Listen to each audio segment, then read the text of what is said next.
All right, this is a look at choosing the right equipment for your lawn care company.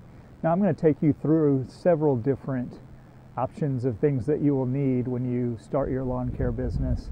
And obviously you will kind of work your way up into the more expensive items that I have here also. But I'm going to walk you through the main things that you'll absolutely need, and then some things that just make things a little bit easier. So first of all, I'm going to start out with the 2-cycle engine type stuff. 2-cycle engines, I'll explain a little bit more later and when we learn how to service these, the basic service. But the 2-cycle engines take the oil and gas mixtures. Most of this is done for the weed eating, edging, hedge trimming, all of those things. So I'm going to start out first with the weed eater. This is just a basic weed eater. It's a Stihl product. Stihl and Echo and Husqvarna are about the main professional weed eaters that you can get. This is just what's called a straight shaft Stihl weed eater. Very nice, works very good. There's also the split shaft, which I have also.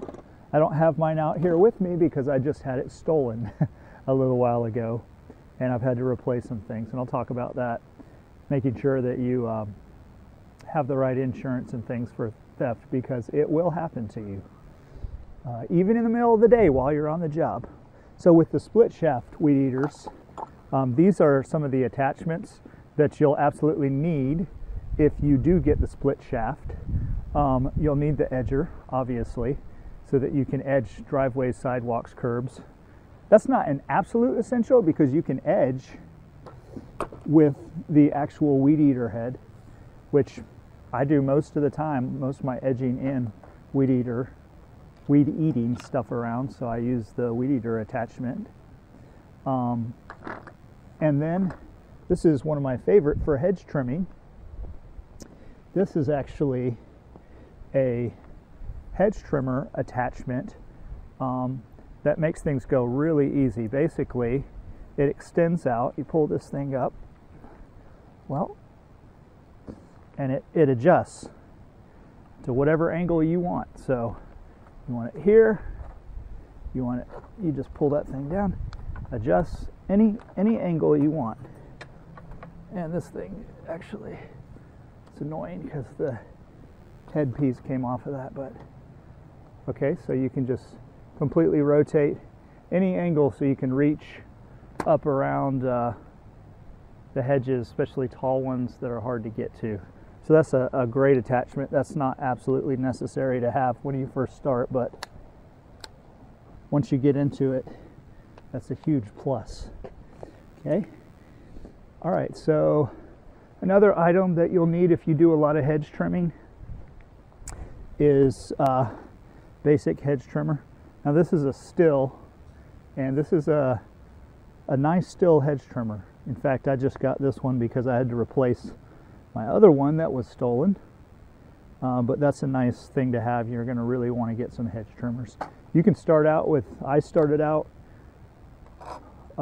when I started my business, I started out with the battery powered Black & Decker, just basic shaping, and then you can just get the hand ones that you do by hand. I actually do that a lot when you watch my regular lawn maintenance video that includes hedge trimming. You just do it by hand most of the time on the little bushes. These are just nice when you're doing a lot of hedge trimming. Okay, we'll move on.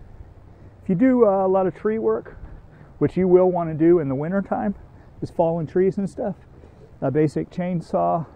Now this is an Echo, it's a nice one. I don't actually have the chain on it right now. I had to take it off for, actually to switch it out with another chainsaw, my other Echo.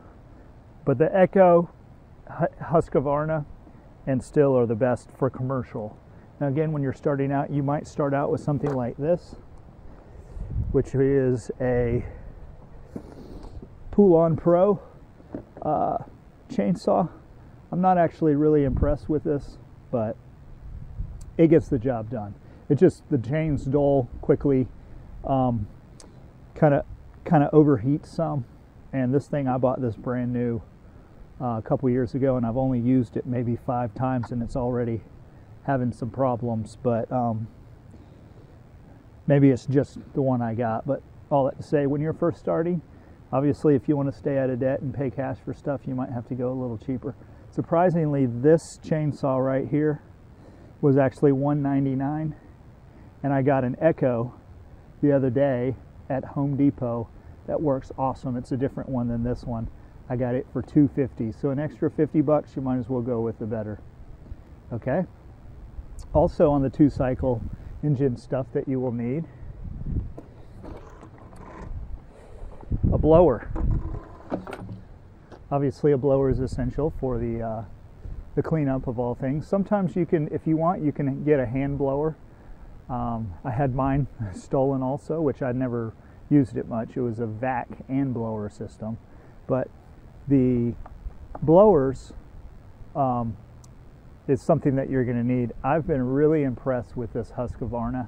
I had the Stihl BR550, which that was stolen of mine also, but I replaced that BR550 with this Husqvarna, and it's the 150 BT, which these goes way up to, you know, 250, 350 BT, 450. I think there's even a 550 or a 600 BT. This 150 BT right here, I am just as impressed with this as the BR550 of the Stihl. Now, it's not quite as powerful, obviously, and you Stihl owners, you would argue with me on this, but I've been very impressed. This thing does a great job on leaf cleanup. I used it all winter, this winter, and back in the fall, cleaning up leaves. And I actually like this better than the Stihl because it's lighter weight. So when you're going to be out blowing for hours, it's not as heavy, and it's very powerful. And it doesn't cost near the amount, about half the cost. So I've been really impressed with the Husqvarna backpack blower. Okay, let's move on to the different types of mowers.